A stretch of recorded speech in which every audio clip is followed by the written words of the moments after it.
नमस्कार किसान भाइयों।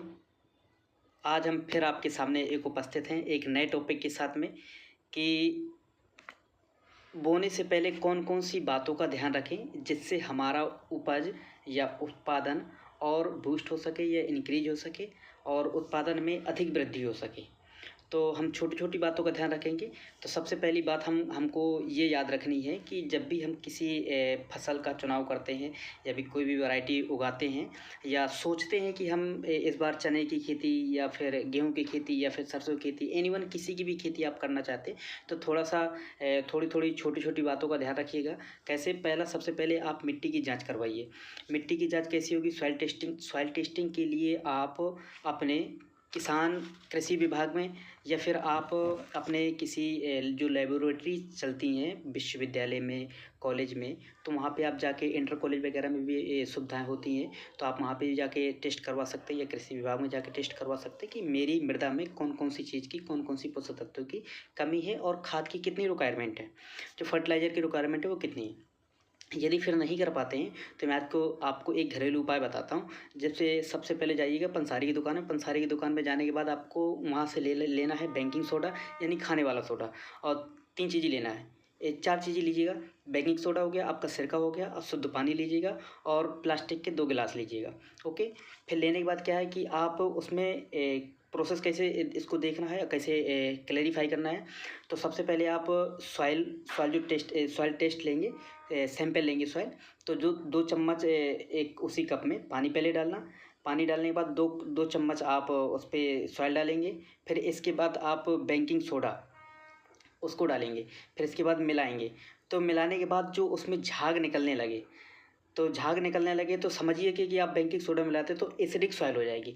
मतलब वो उसमें अगर उसमें फुसफुसाहट या बुलबुलाहट निकलने लगे तो आप समझ जाइए कि जो हमारी सॉइल है वो आपकी एक तरीके से क्या है, एसिडिक है यानी अम्लीय मृदा है। और यदि और फिर दूसरा क्या है, सॉइल के साथ में उसी दूसरे गिलास में सॉइल डालना। सॉइल उसमें डालने के बाद फिर क्या है, फिर आप सिरका, जो आपको सिरका लेना है, सिरका लेंगे, सिरका उसमें डालिएगा। फिर इसके बाद फिर थोड़ी देर में प्रोसेस देखते हैं कि उसमें बुलबुलाहट, फुसफुसाहट अगर निकलती है तो आप समझ जाइए कि हमारी जो सॉइल है वो, जो हमारी मृदा है वो क्षारीय मृदा है। तो आप यहाँ से आइडेंटिफ़ाई कर सकते हैं, आप जानकारी वहाँ से प्राप्त कर सकते हैं, घरेलू उपाय आप प्राप्त कर सकते हैं। और इसी के हिसाब से आप जो भी और एक चीज़ अगर नहीं निकलता है, जैसे फुसफुसाहट, बुलबुले नहीं निकलते, तो ये समझ जाइए कि हमारी मृदा न्यूट्रल है यानी उदासीन मृदा है, आप समझ जाइएगा। तो उसमें उदासीन मृदा में कोई भी हम फसल उगा सकते हैं। और अम्लीय क्षारीय हम क्यों इंडिकेट करते हैं, तो इससे एक चीज़ पता चलती है कि हम खाद की कौन सी जो खाद है अलग अलग टाइप की आती हैं, यूरिया, डीएपी और एमओपी और अन्य चीज़ जो नाइट्रोजन फर्टिलाइज़र अलग होते हैं और फास्फोरस फर्टिलाइज़र अलग होते हैं और पोटास फर्टिलाइज़र अलग अलग होते हैं। तो ये अलग अलग विषय का चर्चा काफ़ी लंबा हो जाएगा। तो नेक्स्ट वीडियो में कभी आऊँगा तो फिर आपको इस विषय की जानकारी, इस विषय के बारे में जानकारी प्रदान कर सकता हूँ आपको।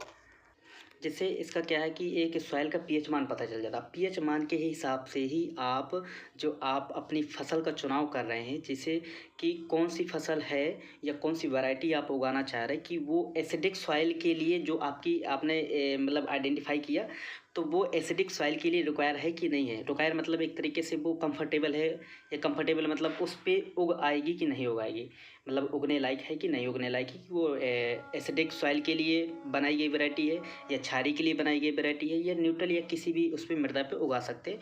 तो वो आपको वहाँ से आप आइडेंटिफाई कर सकते हैं। ये ज़रूरी है मेन चीज़। इससे क्या होता है कि आपका जो प्रोडक्शन है बहुत इंक्रीज होगा अगर आप ये विशेष ध्यान दीजिएगा।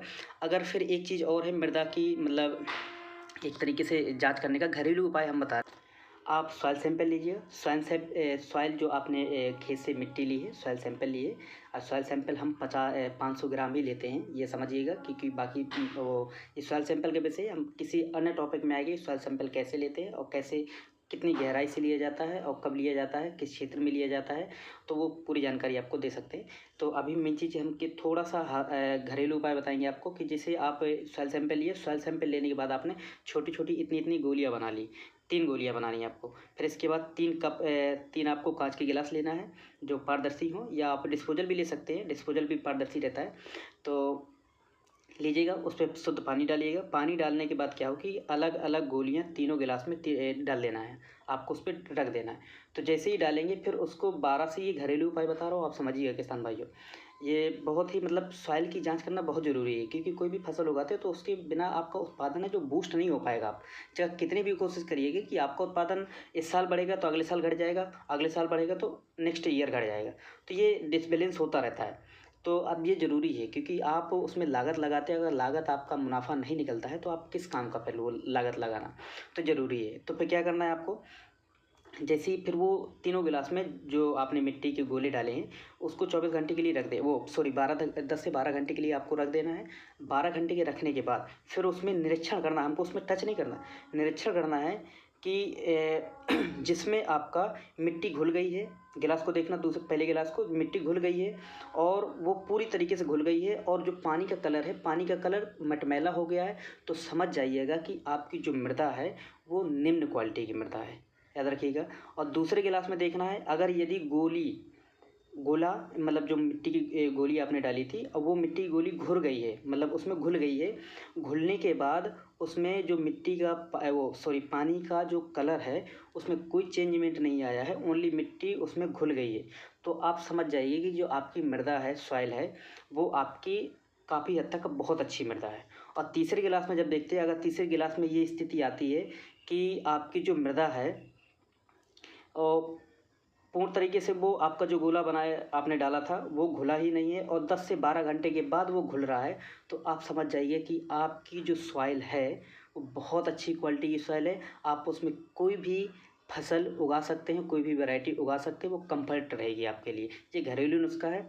और सबसे बड़ी चीज़ हम आपको दूसरी बात आप बताते हैं, जैसे आप मार्केट जाते हैं, मार्केट जाने के बाद आप किसी शॉप से या किसी इंस्टीट्यूट से या किसी विश्वविद्यालय से या कृषि मेला से या एग्रीकल्चर विभाग से आप बीज खरीदते हैं, तो बीज खरीदते समय हमें, कोई भी वैरायटी खरीदते समय हमें एक कुछ बातों का ध्यान रखना है, जो मतलब बुआई से पहले आप इन बातों का विशेष ध्यान रखेंगे तो आपका जो उत्पादन है और जो आपकी लागत है वो दोगुना आपको प्राप्त होगी, अगर ये बातों का ध्यान रखेंगे। जो हम ये पॉइंट बाय पॉइंट हम आपको बताएं, जिसमें पहला पॉइंट है आपका कि आप जो भी वैरायटी खरीद रहे हैं वो वैरायटी आपकी सॉइल के लिए, जो भी आपका सॉइल का पीएच मान निर्धारित किया गया है, इंडिकेट किया है आपने, या फिर आपके क्लाइमेट, जो आपका क्लाइमेट रहने वाला है ये समझ लीजिएगा, और आपके उधर का जो सॉइल है आपकी, क्योंकि जैसे हम लोग बुंदेलखंड से आते हैं, तो बुंदेलखंड में मार काबर राकर पड़ुआ इत्यादि ये मतलब वैरायटी की मृदाएँ मिलती हैं, और तो इन विशेष ध्यान देना है कि वो हमारी सॉइल के लिए उपयुक्त वैरायटी है कि नहीं है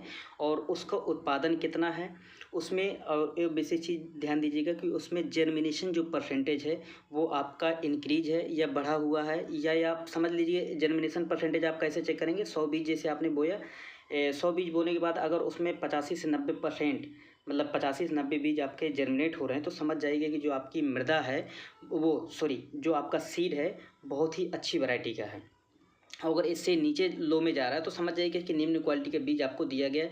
और जो आप बीज का कट्टा या बोरा या खरीदते हैं तो उसमें पूरा डिस्क्रिप्शन में लिखा रहता है कि ये बीज कब निर्धारित किया, मतलब उत्पादित किया गया था और कितने साल पहले ये वैरायटी निकाली गई थी, ये सब कुछ उसमें लिखा रहता है उसका। और बीज में जो आपका टैग लगा रहता है कि ये बीज सर्टिफाइड है, हाइब्रिड है, न्यूक्लियर है, सिंथेटिक है, ये कोई भी वैरायटी है आपकी उस पर टैग लगा रहेगा, तो टैग के बारे में जानकारी प्राप्त कीजिएगा, बहुत अच्छे से लीजिएगा। क्योंकि आजकल क्या है कि मतलब कुछ दुकानों में या फिर कोई भी व्यक्ति मतलब सीड उगाता है, सीड उगाने के बाद क्या है कि बोरा वगैरह भरेगा और बेच देगा कि ये हमारा सीड है, नया है, इसकी उत्पादन अच्छी होती है। जो किसान लेके जाता है बेचारा, अब बोता है तो उसकी उत्पादन जो दर है वो बिल्कुल घट जाती है, निम्न क्वालिटी की हो जाती है। तो इस विशेष ध्यान रखेंगे तो आपका जो उत्पादन है वो दुगना होगा।